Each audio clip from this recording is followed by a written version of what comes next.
Emily Carter was the kind of person people remembered. 21 years old, studying psychology at Crestwood University, she was known for her bright smile and calm nature. Her friends described her as the kind of girl who listened before speaking, gentle, thoughtful, and always ready to help anyone who needed support. On December 12th, a cold winter night, Emily attended a small birthday study gathering at her best friend Mia's apartment. Exams were coming up, and the group of her friends had decided to mix celebration with revision. The evening was warm, filled with laughter, cake, and quick breaks between flashcards and whispered jokes. Emily stayed until around 10:45 p.m., when she finally stood up, wrapped her scarf around her neck, and said, "Guys, I'll see you in the morning. I have a presentation to finish." The walk from Mia's apartment to Emily's dorm was barely 10 minutes. Crestwood's campus was usually peaceful at night, tall streetlights glowing yellow, snow dusting the sidewalks, and the faint sound of cars in the distance.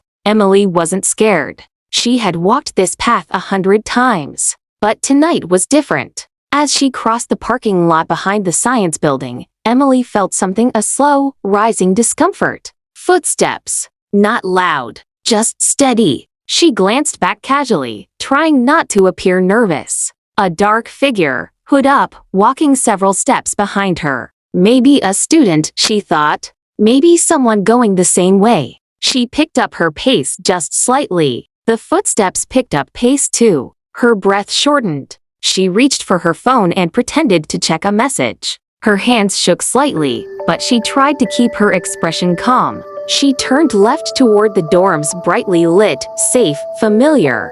But the man turned left too. Her heart hammered. Every instinct screamed at her, but she didn't want to believe something was wrong. Not here, not on her campus, not in her world.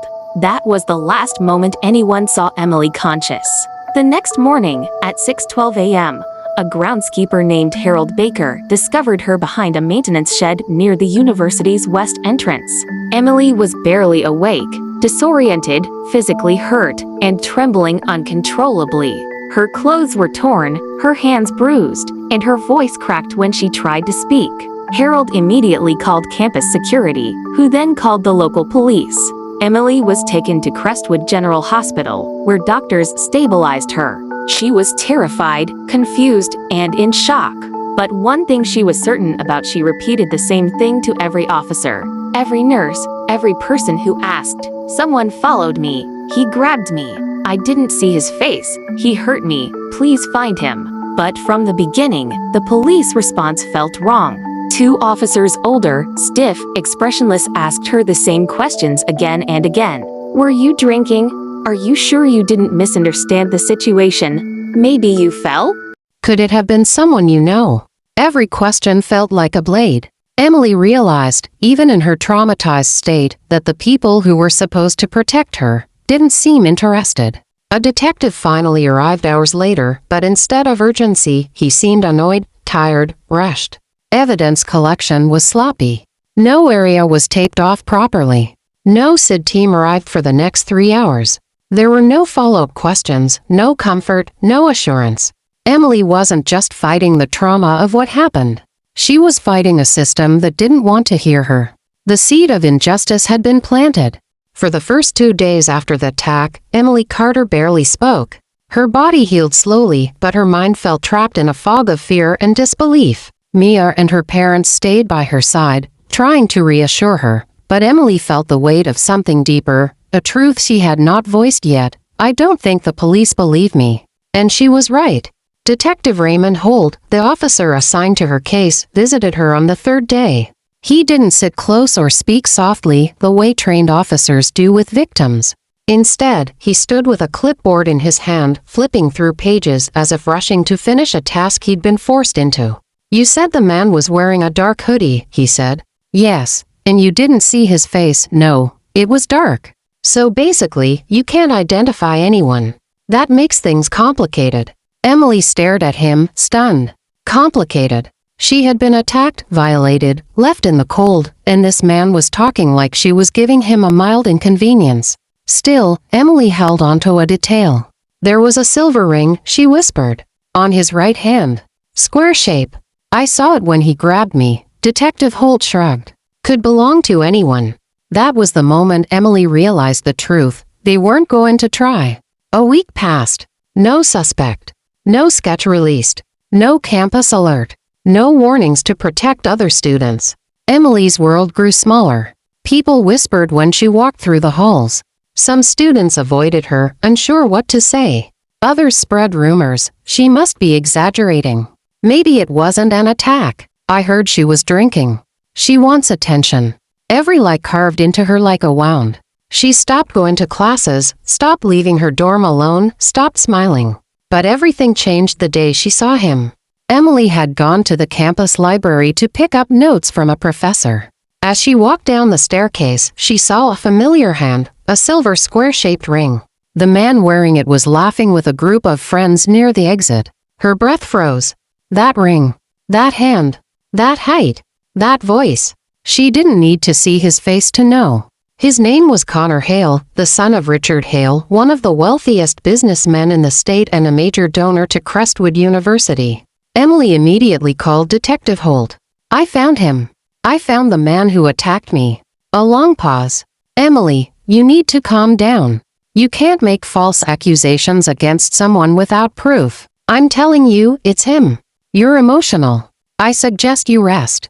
Emily slammed the phone down, shaking. That night, she told Mia everything, tears streaming down her face. Mia, fierce, loyal, and protective, made a decision. If the police won't help you, she said, then we're going public. She contacted investigative journalist Sarah Mitchell, known for exposing corruption. When Sarah visited Emily the next day, something changed. Unlike the police, she listened. She believed. She took notes. She asked questions gently. And when Emily finished her story, Sarah said, "You're not alone anymore. We'll fight this together." Sarah's article, titled "Silent Victim, University Student Says Her Attacker Walks Free," went viral within 24 hours. Suddenly, everything exploded: media vans, social media debates, campus protests. Crestwood University tried to release a statement claiming no substantial evidence. But for the first time since the attack,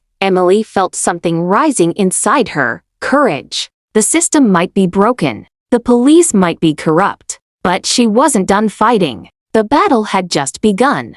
The moment Sarah Mitchell's article went viral, everything around Emily Carter changed. Crestwood University, which once tried to silence her, was forced into the spotlight. News vans lined the streets outside the campus. Students held handmade signs reading, "We believe Emily, stop protecting predators, and justice for survivors." For the first time since the attack, Emily felt like her voice mattered. But power doesn't fall without a fight. The case reopens under media pressure. The police finally reopened the case. Not because they suddenly cared, but because the world was watching. Detective Holt was removed, replaced by Detective Avery Collins, a young investigator known for her empathy and sharp instincts. Collins visited Emily within hours. "I'm here to do the job that should have been done from day one," she said gently. For the first time, Emily felt heard. Collins ordered forensic reanalysis of the evidence that the earlier officers had ignored. She reviewed campus security footage, interviewed students, and visited the crime scene herself. Within a week, Collins found something the previous team had claimed didn't exist: footage of a man following Emily that night. Not his face, but his height, build, walk, and yes, the glint of a silver square ring. It wasn't enough to arrest Connor Hale, but it was enough to question him. Connor Hale faces the spotlight. When police brought Connor in for questioning, he arrived with expensive lawyers and the arrogance of someone who believed he was untouchable. He smirked through most of the interrogation, offering rehearsed answers. "I was home that night. My father will confirm. I don't even know this girl." But Collins noticed something: a bruise on his wrist, faint but visible. A sign of a struggle. Still, without DNA, the case hung by a thread. But Emily refused to back down. She agreed to testify. She agreed to face him, even if her voice trembled, even if her hands shook, even if the trauma returned. She wasn't fighting for revenge. She was fighting for truth. The courtroom battle trial began 3 months later. The courtroom was cold, tense, overflowing with reporters. Emily sat at the witness stand, trembling but determined. Connor's eyes were empty, unfazed, as if she meant nothing. The defense tried to destroy her credibility, a cruel but common tactic. Are you sure you weren't confused? Is it possible you misidentified someone? You were emotional, weren't you? But Emily answered each question with calm strength. I know what happened to me. I didn't forget. I survived it. Detective Collins presented the footage, the medical reports, and testimonies from students who had seen Connor following Emily days before the attack. Then came the moment that changed everything. A classmate stepped forward with a message Connor had accidentally left on his phone, a voice recording where Connor bragged at a party weeks after the attack. She thought she could scream. She didn't know who she was dealing with. The courtroom fell silent. Connor's face drained of color. For the first time, his mask cracked. The verdict after a tense 3-hour deliberation, the jury returned. Guilty. On all counts. Emily cried silently, not out of joy, but out of release. The weight she carried for months loosened, piece by piece.